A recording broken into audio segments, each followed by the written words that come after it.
មេរៀនរំលឹកទី16ប្រកបនឹងកបន្តអនិងអែលការអានព្យាង្គឆៅអ៊ីឈៀងកឈៀកខងកខបតមួយខហអុហុកហុកកៅអ៊ីគៀងកគិងអុងុកងុកហអាហាងកហាបតមួយហាញអុញុកញុកមអាម៉ាងកម៉ាបតមួយម៉ាក់ឆអេឆេងកឆេកកែវកកែវបតមួយគូចែវកចែវលអាឡាងកឡាបតមួយឡាពអែប៉ែងកប៉ែកថអុថុកថុកតៅអ៊ីទៀងកទៀកង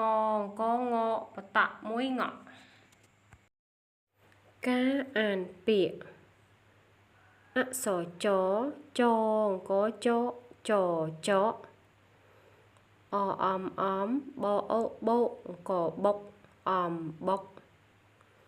បអំបំបអែបែងកបែកបំបែកចអំចំណអែណែងកណែកចំណែក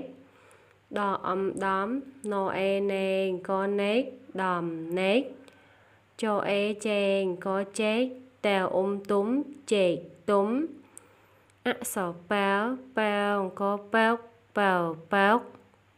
អក្សរឡាវឡាវកឡាវឡាវឡាវតែឧទឹកទឹករៅអ៊ីរៀងករៀបតមួយរៈទឹករៈដអីដីផាវកផាវបតមួយភក់ដីភក់វែវអ៊ីវីវែវកវែវបតមួយវក់វីវក់លអេលែងកលែឡងកឡបតមួយឡលែឡអានបាចៅជុំផឹកតកពុកពាក់មួកទៅជីកដីភក់សេកចាក់ស៊ីចេកទុំស៊ីលើសំបុក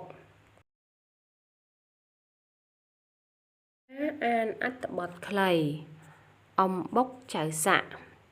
ចៅសាក់ពាក់មួកមកពីដកកចៅសាក់ដើរអ៊ីអ៊ីចាក់តកផឹកអ៊ំធុថាកុំផឹកតកនាំឈឺកចៅសាក់ងែកងក់ដាក់អ៊ំធុចែកអំបុកទៅចៅសាក់